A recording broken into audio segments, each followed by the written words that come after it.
Welcome to TezMania TV. Today I am doing a Tez Talk, which means no crafts, no makeup tutorial, no changing my hair, just talking. And the topic of today's video is something that is very close to my heart. I want to talk about what being punk and being a Riot Girl means to me. For those of you watching who are unfamiliar with the Riot Girl movement, I will get into that in a minute or so, but I'm going to start by talking about punk. First of all, I have mentioned this in previous videos.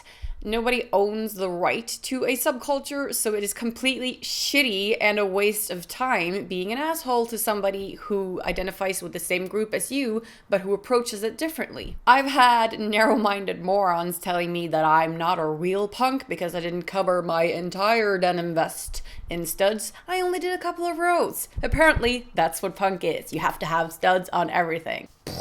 Listen, punk can look in a lot of different ways. I usually say that there are three things that make somebody punk, and those three things are the general attitude, being pissed at society and its inequalities, wanting a revolution and feeling free to be yourself. The music. Whether you're into oi, skateboard punk, ska, or whatever kind of punk music it may be, the music is an obvious part of being a punk. The music is our voice. The style. And again, there are many different kinds of punk styles. All equally awesome, but the point is, we can't and shouldn't all look the same. That sucks for any style. Creativity and diversity is always a plus. So there you are. You have the attitude, the music, and the style, the three things that I think sum up punk the best. Not all punks will DIY or die. Not everyone will sport a mohawk or a Chelsea cut or shave their head. Not everyone will have piercings, tattoos, or other body modifications. Not everyone will get down and dirty in the mosh pit, and not everyone will drink until they drop.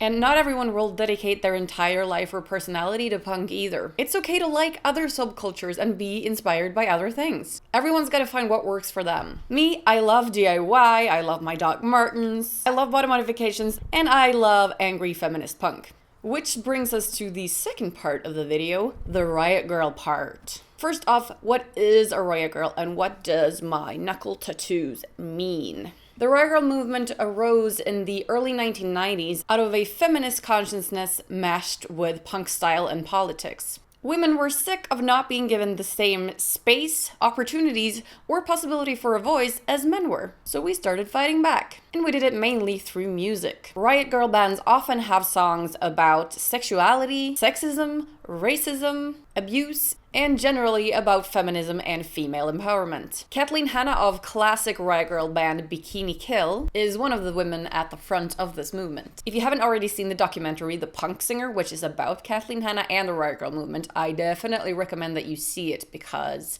it explains everything and sums up the awesomeness. But the Riot Girl movement wasn't just about conveying the message of equality through music. These women gave their all to get the message across, creating magazines, holding local meetings, arranging protests, and generally supporting each other. For me, I grew up in the 90s. I was age 8 to 18 in the 90s, and the Riot Girl movement has had a huge impact on the person I am and the life that I lead, which is why I did choose to get the words Riot Girl tattooed on my hands. Because that feeling of empowerment is always with me. And it also reminds me to always keep fighting. Because the world is not equal, not even close. I love challenging societal norms, and especially ones related to appearance. Because it might sound silly to some, but your appearance can be a powerful tool. Women used to be seen as commodities, as merchandise, only there to look pretty. And I say used to, but that's still the case in a lot of ways. But we can turn things around and use this to our advantage. There are people out there who think they own you, and it pisses them off when you prove that they fucking don't. By shaving your head, getting something pierced or tattooed, doing some weird shit with your makeup, writing powerful messages on your clothing, wearing something not meant for your gender,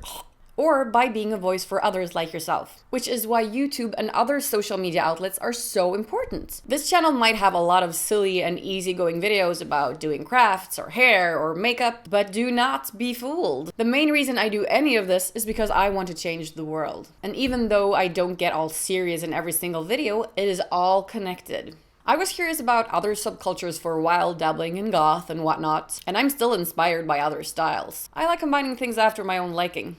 There are no rules. But I really have found my way back to punk, which is where I started out, and I'm very happy to be home. So I guess the message of this video is be the you that you want to be, and together we can change the world. That is what being a riot girl and a punk is all about.